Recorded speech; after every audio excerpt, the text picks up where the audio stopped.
لکھتے ہیں کتاب میں اور لکھ کر کے پھر اس خواب کا نتیجہ بیان کرتے ہیں۔ داتا صاحب نتیجے میں لکھتے ہیں کہ چونکہ ہر مجتہد کے بارے میں حضور نے فرمایا کہ مجتہد جب اجتہاد کرے گا تو اس کی دو پوزیشنیں ہوگی، یا تو وہ خطا پر ہوگا یا ثواب پر ہوگا۔ مجتہد اجتہاد کرتے ہوئے اگر خطا بھی کر جائے تو اسے ایک ثواب ملے گا، اور اگر مجتہد اجتہاد کرتے ہوئے درست نتیجے پر پہنچ جائے تو اسے ڈبل ثواب ملے گا، اجتہاد کا بھی ثواب اور درست نتیجہ پانے کا ثواب۔ ہر مجتہد کے اجتہاد کے متعلق یہ بات ہے، ممکن ہے وہ مخطئ ہو، ممکن ہے وہ مصیب ہو، ممکن ہے وہ درست نتیجے پر ہو، ممکن ہے وہ غلط نتیجے پر ہو، لیکن داتا صاحب کہتے ہیں جب سے میں نے ابو حنیفہ کو دیکھا ہے کہ حضور نے انہیں چلنے نہیں دیا، انہیں انگلی پکڑ کے نہیں چلایا، ان کو پیچھے نہیں چلایا، بلکہ حضور نے ان کو اپنی گود میں اٹھا کر چلے ہیں، تو داتا صاحب کہتے ہیں کہ اس خواب کا نتیجہ یہ ہے کہ ابو حنیفہ اگر خود چلتے تو ممکن تھا ٹھوکر لگ جائے، ابو حنیفہ خود چلتے تو ممکن تھا دائیں بائیں نظر چلی جائے، مگر جب حضور انہیں اپنی گود میں اٹھا کر چلتے ہیں تو داتا صاحب کہتے ہیں کہ میرا ایمان ہے ابو حنیفہ کا اجتہاد ہر خطا سے پاک ہے، ابو حنیفہ کا اجتہاد ہر غلطی سے پاک ہے۔ اب سنو یہ بات، داتا صاحب نے امام اعظم کو حضور کی گود میں دیکھا، مگر ظاہر میں نہیں، خواب میں دیکھا، مگر امام حسین کو گود میں نہیں، کندھے پر مدینے کی گلیوں میں ہر صحابی نے دیکھا، اور حضور انہیں کندھے پر بیٹھا کر مدینے کی گلیوں میں اعلان کرتے، جس نے مجھ سے پیار کرنا ہے میرے حسین سے پیار کرے، جسے مجھ سے پیار ہے وہ میرے حسین سے پیار کرے۔ ارے خواب میں حضور جسے گود میں اٹھائے وہ اجتہاد میں خطا نہیں کرتا، حیات ظاہری میں جسے نبی ہر دن اپنے کندھے پر اٹھائے، جسے نماز میں نبی اپنی پشت پر بٹھائے، جس کے لیے نبی اپنے سردوں کو طویل کر دے، پھر ہم بھی کہتے ہیں داتا صاحب کی اطاعت میں ان کا ہر قدم حق اور ہدایت پر تھا، ان کی منزل حق اور ہدایت پر ہے، وہ نکلے تھے بھی دین کے لیے اور انہوں نے شہادت بھی دی ہے تو دین کے لیے۔ یہ پہنچاؤ انہیں جن کو ابھی تک وہم نہیں جاتا۔ اور میں شیخ صاحب کی وساطت سے آپ کو یہ بات کہوں کہ میں نے پڑھی وہ تفسیر محمودی بر حفوات مودودی، اس کے چند جگہ سے میں نے پڑھا، اس کا وہ جو کچھ اس نے لکھا ہے، اس نے جو امام حسین پر بغاوت وغیرہ کے جو الزامات لگائے، حوالے کیا دیے، فلاں تاریخ کی کتابیں لکھا ہو جی، فلاں تاریخ میں فلاں تاریخ کی کتابیں لکھا ہے۔ میں کہتا ہوں اصول کتنے ہیں وہ بتاؤ دین کی؟ اصول 4 ہیں، کتاب اللہ، سنت رسول اللہ، اجماع امت اور قیاس مجتہد۔ ہے تاریخ کہیں اصول دین میں؟ تاریخ ہے کہیں اصول دین میں کہ یہ بھی ماخذ ہوگا دین کا اور اس سے مسئلے نکالے جائے گا حلال اور حرام کے؟ تاریخ تینکوں کا جوڑ ہے، تاریخ حکومتوں کے دباؤ میں لکھی جاتی ہے، تاریخ تو تاریخ ہے۔ سنو میری یہ بات غور سے، سبا سنابل شریف میں حضرت میر عبد الواحد بالگرامی رحمۃ اللہ تعالیٰ علیہ، جن کی کتاب سب سنابل شریف کے بارے میں امام احمد رضا لکھتے ہیں، یہ بارگاہ رسالت میں مقبول کتاب ہے۔ جس کو پیر کامل کی تلاش ہو، دل نہ جمتا ہو، وہ اس کتاب کو پڑھے، اللہ اس کو پیر کامل کی رہنمائی کر دے۔ ایسی جامع کتاب، اس کتاب میں میر عبد الواحد بالگرامی رحمۃ اللہ علیہ، اور یہ بھی تو دیکھو کہ ہم جتنی بھی باتیں کرتے صوفیہ کی بات ہے، یہ بھی بڑا آج ٹریڈ بن گیا ہے۔ کیا ہم تو صوفی ہیں جی، یعنی تو صوفی ہے تو صوفیت بے غیرتی کا نام ہے؟ صوفیت حق اور باطل کو گھال میل کرنے کا نام ہے۔ یعنی یہ کہتے ہیں کہ یہ جبلال مولویوں کا کام ہے، ہم صوفی لوگ ہیں۔ میں کہتا ہوں یہ میں صوفیوں کو ہی پڑھ رہا ہوں۔ تو نے کن صوفیوں کو پڑھا ہے؟ تو نے کن صوفیوں کو پڑھا؟ ان صوفیوں کو میں نے کل بتایا تھا شاید آپ کو، حضرت جنید بغدادی رضی اللہ تعالیٰ عنہ، ان کے پیر کا نام ہے حضرت سری سختی رحمۃ اللہ علیہ، اور حضرت سری سختی رحمۃ اللہ تعالیٰ علیہ ان کے پیر بھی ان کے ماموں بھی، جنید بغدادی رضی اللہ تعالیٰ عنہ ان کی حیات میں تقریر نہیں کرتے، وہ کہتے تھے میرے ماموں خود میرے پیر ہیں، بیان کرتے میں بھی سنوں گا تم بھی سنو، مگر حضرت اس زمانے میں عباسی خلیفاؤں میں سے ایک خلیفہ شیعہ ہو گیا اور اس نے حکومت کے ذریعہ شیعیت کو رواج دینا چاہا۔ اس وقت حضرت سیدی ستی رحمۃ اللہ علیہ نے اپنے مرید اور اپنے بھانجے سے کہا جنید بغدادی سے بیٹا اب تجھے گفتگو کرنی پڑے گی، اب تجھے بیان کرنا پڑے گا۔ وہ کہتے کہ مامو جان آپ کی موجودگی میں کیا بولوں، آپ سب تو بولتے ہیں، آپ کی بات سب کی سمجھ میں آتی، میں بھی سنتا ہوں، سب سنتے ہیں، ادب میں منع کرتے رہے، یہاں تک کہ جنید بغدادی کے خواب میں حضور تشریف لائے، حضور نے فرمایا کہ جنید اب تجھے گفتگو کرنا ہے، تجھے کلام کرنا ہے، میرا تجھے حکم ہے۔ صبح کو حضرت جنید بغدادی تیار ہوئے خطاب کرنے کے لیے، اتنے میں حضرت سیدی ستی تشریف لائے۔ حضرت سیدی ستی نے کہا کیوں اب خطاب کرو گے نا، اب حضور نے بتا دیا، خطاب کرو گے نا، اب حضور نے بتا دیا۔ جنید بغدادی کا پہلا خطاب، تاریخ اٹھا کر دیکھو، پہلا خطاب جنید بغدادی کا دفاع امیر معاویہ میں، یہ امام الطائفہ ہے جنید بغدادی، تم نے کن صوفیوں کو اپنایا اور کن تصوف والوں کی بات کر رہے ہو؟ تو دیکھو یہاں پر دوسری پڑھ رہی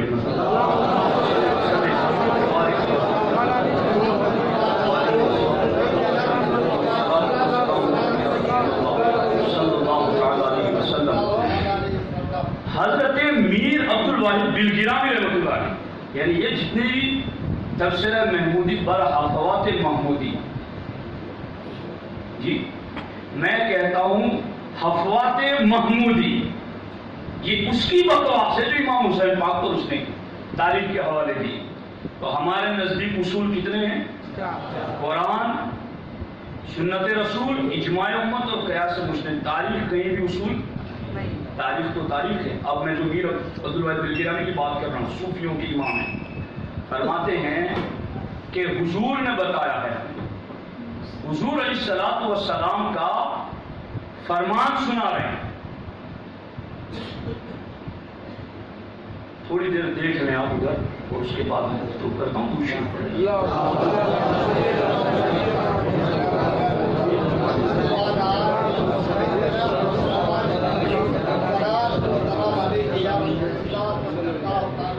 میر عبد الواحد بلگیرامی رحمۃ اللہ تعالیٰ علیہ صدر سناوی شریف بارگاہ رسالت کی مقبول کتاب، اس میں ایک حدیث ذکر کرتے ہیں، کیا اذا رویتم بالحدیث فعلیکم بالقرآن ان کان موافقا فاقبلوه والا فردوه۔ سرکار نے خود فرمایا اپنی امت، اپنے صحابہ کو، میرے صحابہ اذا رویتم بالحدیث، جب تمہارے پاس میری حدیث پہنچائی جائے، فعلیکم بالقرآن، تو میری اس حدیث کو قرآن کے سامنے پرکھنا، قرآن پر پیش کرنا، قرآن پر پرکھنا۔ ان کانا موافقا، اگر وہ میری حدیث قرآن کے موافق و فاقبلوہ تو قبول کر لینا، وَإِلَّا فَرُدُّوهُ، اور اگر میری حدیث تم تک میرا نام لے کر کوئی پہنچے اور قرآن کے خلاف ہو تو اس کو قبول نہ کرنا۔ سمجھ آ گئی ہوگی؟ بس سمجھنے والوں کو تو میں کیا کہنا چاہتا ہوں۔ حدیث کے بارے میں سرکار کہتے ہیں کہ حدیث اگر قرآن کے مقابل ٹھہرے تو اس کو چھوڑ دینا، قرآن کو قبول کرنا۔ میں کہتا ہوں ادھر تم کہتے ہو بغاوت، خروج، ناحق راستہ بھٹک گئے، اور ادھر اللہ فرماتا ہے میں نے ان کو پاک کر دیا جیسا پاک کرنے کا حق۔ تم تاریخ کے ٹیکے چھوڑ کر قرآن پر لانا چاہتے ہو؟ کیا یہ تاریخ کے ٹیکے قرآن کو ناسخ کر دیں گے؟ یہ قرآن کو منسوخ کر دیں گے؟ کیا یہ تاریخ اتنی اہمیت رکھتی ہے کہ اس کی وجہ سے قرآن کے اوپر کوئی زیادتی کی جائے؟ تو یہ تو اصول دین ہی نہیں ہے، یہ تو جو چوتھی جماعت دارالعلوم میں پڑھتا ہے اسے بھی پتا ہے کہ قرآن کے سامنے جب مقابل میں حدیث ٹھہرے، حدیث صحیح بھی ہو تو چھوڑ دی جائے گی، حدیث صحیح بھی ہو تو چھوڑ دی جائے گی، قرآن کے مطلق اور صریح پر عمل کیا جائے گا۔ پر یہاں تو ساری حدیث سے سارا قرآن حسنین کی شان میں بیان ہے۔ تم تاریخ تنکے لا کر ان کے اوپر بوجھ ڈالنا چاہتے ہو؟ اصول دین میں بھی اس کا تو اعتبار نہیں، یعنی دین کے اصول کا بھی تقاضا ہے کہ مانا جائے گا تو قرآن کو مانا جائے گا، حدیث کو مانا جائے گا، اور اس کے مقابلے میں تاریخ آئے گی تو کیا کہا جائے گا؟ تاریخ قابل قبول نہیں، اور تاریخ آپ قبول نہیں کریں گے تو کیا آپ کافر ہو جائیں گے؟ پوچھو ان پاگلوں سے جا کر، تاریخ کا منکر کافر ہوگا نا؟ قرآن کا منکر کافر ہو جائے گا، حدیث کا منکر کافر ہو جائے گا، تو کدھر جا رہا ہے؟ جس کے انکار پر کچھ نہیں اس کو دلیل بنا رہا ہے، اور جس کے انکار پر کفر ہے اس کا کوئی لحاظ ہی نہیں ہے۔ یہی کہا ہے علامہ نظامی صاحب نے کہ دیوبندی بولتا ہے مگر سمجھتا نہیں، یہی انہوں نے کہا تھا، خدا جب دین لیتا ہے تو عقل چھین لیتا ہے۔ خیر، میری بات یہ ہے، لن تضلوا بعدی ما ان تمسکتم بہ، کتاب اللہ اور اہل بیت کو جس نے تھاما وہ گمراہ نہیں ہوا۔ وہ گمراہ کیا ہوں گے؟ ان کا دامن تھامنے سے ہم گمراہ نہیں ہوتے، تو کوئی سوال ہی نہیں۔ اور یہی بات میں نے اشرفی چینل پر شان امیر معاویہ کا پورا ایپیسوڈ ریکارڈ کرا ہے، میں نے وہاں پر امیر معاویہ کے حوالے سے، یعنی یہاں دو گروپ ہیں، ایک گروپ رافضیوں کا اور ایک گروپ خارجیوں کا۔ خارجی امام حسین کے مقابلے میں تاریخ لے کر آتے اور رافضی امیر معاویہ کے مقابلے میں تاریخ لے کر آتے۔ میں کہتا ہوں جب قرآن نے یہ کہہ دیا وَزَيَّنَهُ فِي قُلُوبِكُمُ الْإِيمَانَ، ہر صحابی کے دل میں اللہ نے ایمان کو رچا بسا دیا ہے۔ وَقَرَّبَ إِلَيْكُمُ الْكُفْرَ وَالْفُسُوقَ وَالْعِصْيَانَ، اور ان کے دل سے اللہ نے کفر کو، فسق کو، گناہ کو ناپسند کر دیا۔ اللہ فرماتا وَكُلًّا وَعَدَ اللَّهُ الْحُسْنَىٰ، اللہ فرماتا رضی اللہ عنہم ورضوا عنہ، اللہ فرماتا یہ صدیقین ہے، یہی صالحین ہے، یہی متقون ہے، یہی فائزون ہے، یہی حامدون ہے، یہی تائبون ہے، یہی صائمون ہے، یہی ذاکرون ہے۔ یہ ساری آیت قرآن کی پڑھو، ان کا سب سے پہلا مستحق اور حقدار صحابہ کرام کی جماعت۔ تاریخ کے تنکے لا کر کے رافضی امیر معاویہ پر حملہ کرے گا، ہم اس وقت بھی قرآن پڑھ کر کہیں گے کہ قرآن پر زیادتی تاریخ سے نہ کہی جا سکتی، اور حسنین کریمین کے سامنے بھی اگر کوئی خارجی تاریخ کے تنکے چھوڑ کر کے حملہ کہنا چاہے گا تو ہم قرآن و سنت کو پڑھ کر کہیں گے تاریخ کے تنکوں کو قرآن و سنت پر نہیں پیش کیا جا سکتا۔ ہم اہل سنت و جماعت ہے، نہ امیر معاویہ کے خلاف تاریخ کو مانتے ہیں نہ حسنین کے خلاف تاریخ کو مانتے ہیں، ہم دونوں کے حق میں قرآن کو مانتے ہیں، نبی کے فرمان کو مانتے ہیں۔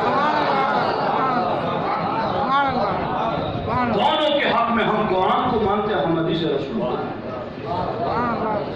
یہ ہے وہ باتیں جن باتوں کے کرنے کی آج مجموع میں ضرورت ہے، یہ ہے وہ باتیں ہر سنی کے ذہن تک پہنچانے کی آج ضرورت ہے۔ اہل بیت کا دامن جس نے تھاما، سرکار سند دے گئے، وہ گمراہ نہ ہو سکے گا، وہ ہدایت پر رہے گا۔ اہل بیت سے پیار۔ بس ایک بات عرض کر دیتا ہوں، ابھی میری تمہید مکمل ہوئی ہے، ابھی مجھے اس کے اوپر پوری وہ حدیثیں سنانی تھی کہ جس میں یہ ہے کہ اہل بیت کی محبت پر اللہ کیا اجر دے گا۔ میں مختصراً یہ عرض کر دوں، اہل بیت کی محبت پر سرکار نے کہا جو میری المکرم لذریتی، جس نے میری اہل بیت کی تعظیم کی، سرکار فرماتے ہیں میں قیامت کے دن اس کی شفاعت کروں گا۔ القاضی لحوائجہ، جس نے میری اہل بیت کی ضرورتوں کو پورا کیا، سرکار فرماتے ہیں میں اس کی قیامت کے دن شفاعت کروں گا۔ والسائل، سرکار فرماتے ہیں جس نے میری اہل بیت کو ضرورت تھی اور تنگی کے وقت اس نے کوشش کی ان کی مدد کی، سرکار فرماتے ہیں میں اس کی بھی شفاعت کروں گا۔ والمحب لهم بقلبه ولسانه، جس نے دل اور زبان سے میری اہل بیت سے پیار کیا، سرکار فرماتے ہیں میں بھی اس کی قیامت میں اس کی بھی شفاعت کروں گا۔ سرکار فرماتے ہیں جس نے میری اہل بیت کی مدد کی، قیامت کے دن جب اس کی مجھ سے ملاقات ہوگی تو میں اس کا بدلہ ادا کر دوں گا۔ اعلیٰ حضرت فرماتے ہیں بدلہ تو امتی ہونے کی وجہ سے بھی سرکار سے شفاعت کا ملنا تھا، مگر اعلیٰ فرماتے ہیں یہ کلمہ کتنا ایمان کو تازہ کرنے والا کہ سرکار نے اپنی ملاقات کی بشارت کی عمل پر دے دی کہ تیری مجھ سے ملاقات۔ اعلیٰ حضرت فرماتے ہیں باقی نعمتیں تو باقی نعمتیں، اہل بیت کی خدمت پر اللہ ہم سے سرکار ہم سے ملاقات کی بشارت دیتے ہیں۔ اہل بیت کی بڑی تعریف ہے۔ ایک بات عرض کرتا ہوں، اہل بیت عمل کریں کوئی نیک تو اس پر اجر، اور ہم غیر اہل بیت اگر کوئی نیک عمل کرے تو اس پر اجر جدا ہے۔ ہم اہل بیت کے علاوہ، حالانکہ میرے پاس وہ اقوال بھی ہیں سنی بزرگوں کی کتابوں کی کہ حضور کی امت کا ہر متقی پرہیزگار حضور کی اہل بیت میں سے، یہ کل مؤمن تقی فہو آل محمد، سرکار نے خود کہا ہے ہر پرہیزگار مومن میری آل ہے۔ تو یہ اس کو سرکار نے شرف دینے کے لیے کہا ہے، ورنہ حقیقت میں وہی ہے جن کا نسب سے رشتہ قائم ہے، وہ ان کی جدا کا نشان ہے۔ تو سرکار فرماتے ہیں قرآن میں من جاء بالحسنۃ فلہ عشر امثالہا، کہ جس نے ایک نیکی کی اللہ اس کو 10 گنا اجر و ثواب دے گا، یہ ہر ایک کے لیے۔ لیکن اہل بیت کا معاملہ 22ویں پارے کا پہلا صفحہ پڑھیں، اللہ فرماتا ہے وَتَعْمَلْ صَالِحًا نُؤْتِهَا أَجْرَهَا مَرَّتَيْنِ، اللہ فرماتا ہے کہ اہل بیت کا کوئی فرد اگر نیکی کرے گا تو ہم اس کو دوہرا اجر عطا کریں گے، یعنی ایک نیکی کا کام کرنے پر ہمیں 10 ثواب ملتے ہیں تو انہیں ایک نیکی کا ثواب، نیکی کرنے پر انہیں 20 ثواب ملے گا، 20 نیکی۔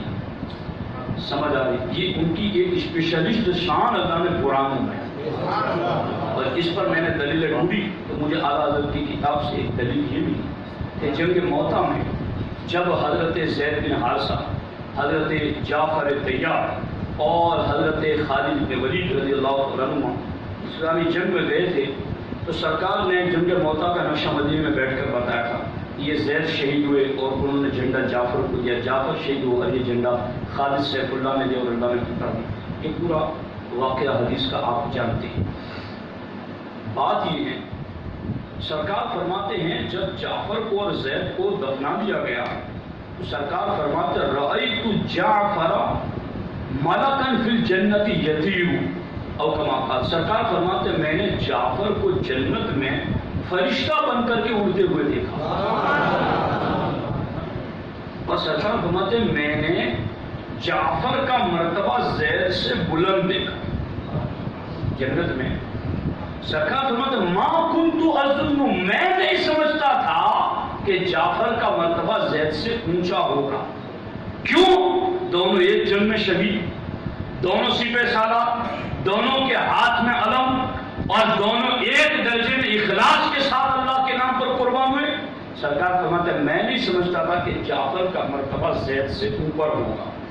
سرکار فرماتے میں نے جب یہ منظر دیکھا جنت میں تو میں نے جبریل کو طلب کر لیا اور جبریل سے کہا جبریل یہ کیا معاملہ ہے؟ تو جبریل نے خدمت انجام دیتے ہوئے کہا حضور جعفر اور زید دونوں کا مرتبہ قربانی، شہادت، اخلاص سب ایک جیسا، مگر جعفر کو اللہ نے جنت میں زید سے اوپر اس لیے رکھا ہے کہ جعفر آپ کی اہل بیت سے،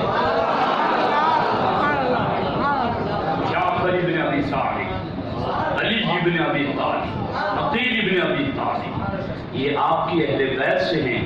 تو اللہ کو یہ پسند ہے کہ عمل ایک جیسا سب کریں، مگر وہی عمل آپ کی اہل بیت کرے تو اللہ اجر اس کو زیادہ تھا، اور وہ جنت میں اس کا ظہور ہوا۔